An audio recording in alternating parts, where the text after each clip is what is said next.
You may have noticed that Man United aren't very good anymore. In fact, their manager has said this might be the worst team in the club's history. But don't worry, we're going to fix it right here, right now. Welcome to Sensible Transfers, where we look for weaknesses in squads and identify solutions to those problems. And remember, it's not what we think they will do, it's what we think they should do. But what do I think they should do? Well, first, let's look at the positions I think they can improve. And those positions are all of them. Now that's obviously too many, so instead we're going to focus on what the actual problems really are and find players that fix those. But first we should set some scouting parameters. Because based on the current squad and my eyes, United need to be looking at players who are around about 24 years old. They also need players who aren't always injured, because what you should have ideally is players in the peak of their career and the main age bit here around 24 to 28. You want them in the red bit at the top. The older you are is over here, the more minutes you play is further up. United don't have enough players in the good bit. But we also need players who don't cost too much, because we think United's budget will be around about £120 million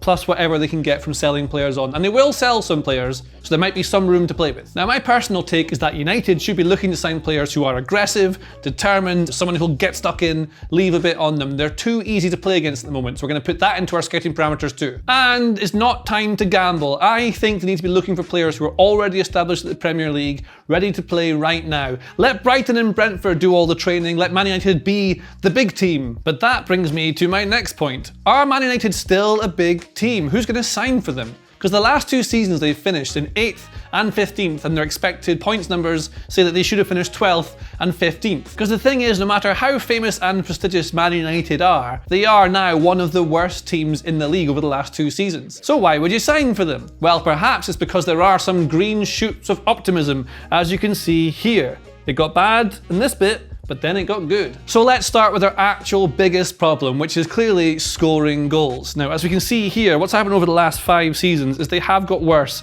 at basically everything. They're not very patient in attack, their shot quality has dropped off a cliff, and they're not creating enough or high enough quality chances on a consistent basis. In fact, only Everton and the relegated team scored fewer goals than them this season, and an expected goals of 52.6 versus an actual goals of 44 tells you that they are underperforming. In fact, if we look individually at the players, we can see where the underperformance comes from, and it is from players like Højlund and Garnacho and Zirkzee. Everyone basically is underperforming their expected goals. So clearly United need more creativity and probably a number 9. Let's go to transfer pick number 1. And he may already have signed for the club at the time you watch this, because my first pick is Matheus Cunha. It's a sensible transfer and I like it. We know where he'll play, he'll give them lots of creativity, but he has had a massive overperformance on expected goals. So does this mean he's godlike, or that he's in unsustainable good form? Only time will tell. But Cunha does have a lot of the parameters that we need. He's the right age, he's the right profile of mentality, he's got star quality, that's good.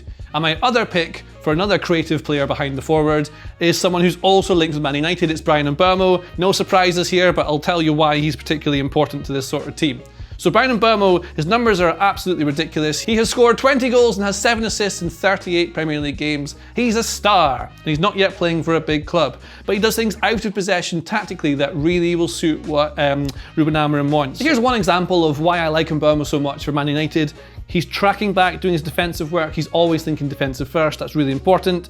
He's close to this player here, so if it drops loose, they can win it. But as he sees the ball turns over and goes a bit forward towards the goal, he then instantly reacts and runs towards it. The ball is within his grasp, it's knocked backwards, he keeps chasing and follows forward. And as we see here, he then shows great movement and awareness of where he should be to get in the right position to receive the forward pass. Now he's 1v1 with the defender, and what Mbeumo has that lots of other forwards don't, especially ones who are left forward playing off this wide area, is that you don't know which way he's going to go. The defender's trying to block him going to his left foot, we know it's a stronger one, but Mbeumo is so good that he can sort of go either way. So how do you defend him? How do you block him? What side do you block? It doesn't matter, because he takes him onto the right foot and puts it into the back of the net. So Mbeumo's got that unpredictability that you want of a forward. He's tactically disciplined, he does all the defensive work as well. He will make them instantly better. It's a very sensible transfer if they can get it done. But the real issue is the centre forward. Rasmus Højlund seems nice, but he doesn't have the shot volume, he doesn't have the shot quality, his runs are too straight, he doesn't seem to be able to get touches on the ball, he doesn't affect the game. They need someone with some character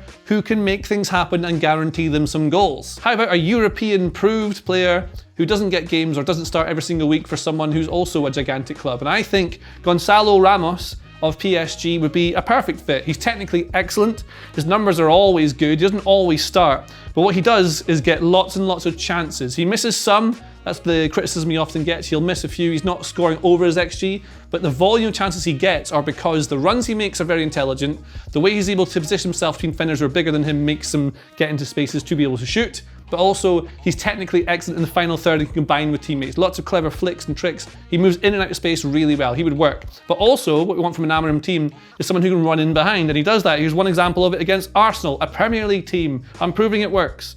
This ball is going to go launched forward over the top of the high line. He takes it down, great run. The ball takes him slightly wide, so he can't really get in the center of this, but he still gets a shot away despite close attention from a Premier League defender. He can do all the short stuff and also the long stuff. He would be a sensible transfer for me. But now we've fixed their attack, we have to think about something else. Does this actually solve all of their problems? Because the real issue is how vulnerable United are to opposition attacks. And although the numbers make it seem like the reason might be a shaky defence, I think the reason might actually be because of the midfield and the structure around them. Because what this shows us is that as United have become more intense and probably more direct and quick, their chance prevention has just fallen down to relegation levels. They've got high line, that's fine, but this intensity has gone up and it correlates with chance prevention. It also correlates with the less patient attack. So they're creating fewer high quality chances while they're also conceding more chances and worse chances to their opponents. And I think it has a lot to do with structure. Because if you want to get your two best midfielders, who I would say right now are probably Casemiro and Fernandes, into the same team in their best positions, it creates a lot of issues. Because Casemiro is a defensive midfielder, we know that, but he wants to sit here and try and patrol this area, but he's not got the legs really to cover all of this distance. And Fernandes wants to play right forward up here and dictate play and try and create things from up there. So what you end up with is this shape, which doesn't have a lot of protection in key areas, especially if they lose the ball. And so the problem is that when Fernandes makes passes like this way too early, he's trying to find Ahmad in behind the Spurs line here, they're just giving the ball away, because when this doesn't land and instead the defender manages to head it away, they now have an ocean of space behind the midfield in front of the defence that the opposition can counter-attack into. So they're constantly having to go back and forwards to try and correct it. For example, later in the same game, here's Fernandes and Casemiro on the same horizontal line, you'd say here. Now Fernandes is very good at playing in this sort of role, but look at the space that is developing behind him. So we've got Fernandes and Casemiro side by side. They're going forward, they're trying to attack, but he's left this huge space here. If he gives the ball away, they're going to be in a lot of trouble, and guess what? He does. It's an easy pass to read. He can't ping it forward like he wants to, he tries to go short, it cuts it out. And the other problem with this is that when they're building up, there's just no one really to pass to. So if you're building up with this back three shape and Casemiro, you don't have anyone, if they drop in, maybe they can do this sort of thing, but what tends to happen then is the opposition blocks in here, you end up having to go wide, there's no one to pass to inside, they have to go backwards and they recycle play, and then they're leaving this huge amount of space for someone to try and trap them and go at them again. So that midfield is a bit of a problem in attack and also in transition if they are trying to attack, but it's also a problem when they're trying to defend. Because what I keep seeing when I go through Man United footage is this space opening up in front of the back five. The midfielders are not protecting them, they're often on a vertical line, so there's no one in the space to prevent shots or to someone dictating play in the final third. You see it here against Brentford, Mbeumo, who we think should sign for them. Look at this space opening up in front of the defence behind where the midfield should be. He's able to find a teammate in this massive ocean of space who can then just thread it through. There's a clear pass on here for Vissa running straight through, because as he's here, a defender has to push out to try and get close to him, disrupts the defensive shape, the midfield's not closing in. Instead, he can distract them, go the opposite way, and you can just see the knock-on effects all the way through as they score a tap-in by going through the entire team easily. Because my controversial take is that Bruno Fernandes is United's best player by miles, but if he wasn't there, they might actually be better, or specifically in that deeper midfield role. The problem is, if you lose Fernandes, you then also lose your only world-class player, and the only player who actually produces anything. He plays all the progressive passes, and he is by far and away their most creative player. You can't really lose a player like that, but if it makes the structure and everything else around you better, isn't that an improvement? Well, it only is if you bring in a world-class player. So in a sensible world where Fernandes is sold or something like that to bring in more revenue, United do have the chance to bring in, I would say, a once-in-a-generation kind of player who could be their midfielder for the next 10 years. We saw how successful Chelsea were with Caicedo. We've seen how well Arsenal did with Declan Rice, cost a lot of money. Now this is not really very sensible, but I've got a sensible one after. But I think they should be doing everything they can possible to try and sign Carlos Baleba at Brighton. He basically has absolutely everything they want. He's got the right mentality, the right drive, he's the right age, he's got the right aggression, he's got the right technical quality, he has the right height, he's everything they want in a midfielder. He's one of the best midfielders in the entire league and one of the only ones that isn't playing for a massive, massive club yet. If there is a potential window for them to get him, it should be now. But as I've said, it's not sensible because it's a lot of money. So how about something maybe a little bit cheaper, who's gone under the radar, who I think could be a long-term Man United midfielder? Well, I've got one for you, and I really like it. It's Elliot Anderson of Nottingham Forest. I did not see this coming. I was very, very surprised by Anderson, how impressive he's been this season. He has absolutely everything. His FPRF profile, you can see here, all his numbers are that of an old school midfielder. He does everything. He's a defensive midfielder, an attacking midfielder, a central midfielder. He can play wide, he can play in attack. He's not got a number, he's not a 6, 8 or 10 like we do to every single player now. He is just an all-round midfielder and can do everything. He plays in the midfield too for Forest. He can play in the counter-attack, he can play in possession.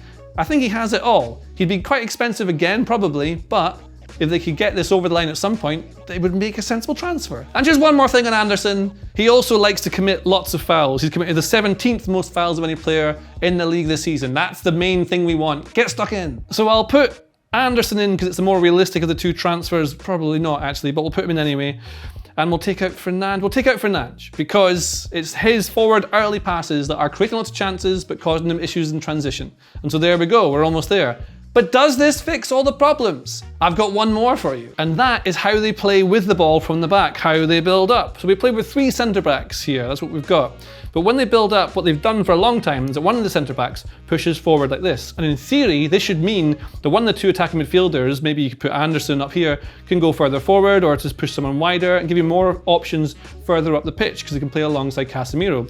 But Maguire or De Ligt, they're not really the right profile for this exact role. They can't really turn on the ball. So what we need is someone who can play across the back line, because there's shorter defenders now. They can play as a right centre-back, left centre-back, and a central one, who can carry the ball, but who importantly is great at distributing it. Someone who can find passes, can fire balls through, can switch it. Someone who can take them forward and be there for the next few years as a top central defender. And I have a controversial take as to who they should buy. We're going for a player who has proven himself at Premier League level, has made quite a few mistakes, but is young enough to learn from them and get even better.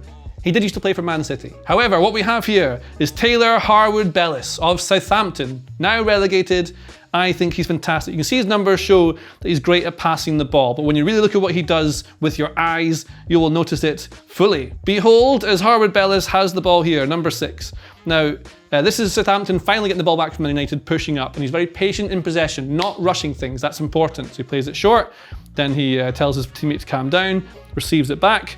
They're just going to spread the play and recycle. Really important in Amram teams. He likes his team to recycle the ball and work the opposition around. He looks up and plays the ball out to the right-hand side, and they reset back to a kind of back 3 shape. So Harwood-Bellis is going to drop back in. But the ball will come to him in a second. But before it does, and one of the best things about Harwood-Bellis when you watch any highlights or just watch him play in game, is that he's always looking for the next pass where it should be, and it's always far forward, so he can break lines.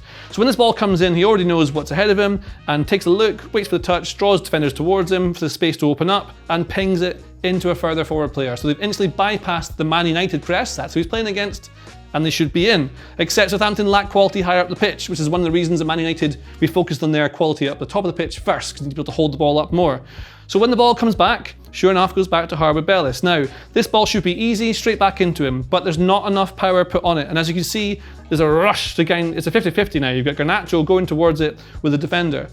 Harwood-Bellis wins easily with a lovely double touch, like an Iniesta double touch to go around him. And suddenly he then looks up, he's already seen the passes and fires it in to the player further up the pitch. So he's taken them from defence to attack 2 times in a space of about 10 seconds. He's evaded a pressure from a forward coming in. I think, although he does make errors, he's got 4 errors leading to goals this season, which is one of the most in the Premier League. There is a lot to work with there, and you could turn him into a future star. You've got Yoro, De Ligt, Maguire, and whoever else is in defence there to play with for now. He can learn off of them. Shouldn't be too much because they're relegated. It makes sense. For me, it's a sensible transfer. And so let's complete our puzzle. I'm going to take Luke Shaw out of left centre-back, because he'll probably be injured at some point anyway, and put in Harwood-Bellis, who played left centre-back in that exact example I just showed you. So that is what I think Man United could do as a sensible transfers this window. They need some new wing backs, probably a goalkeeper as well, but let's not do that. There's no point. There's not enough time. We need to enjoy this team for what it is. We've fixed the attack. We've fixed the midfield. It's going to cost a lot of money, but by God, is it sensible. But remember, this is what I think they should do, not what they will do. If you want to know what they will do, you can find out on The Athletic by following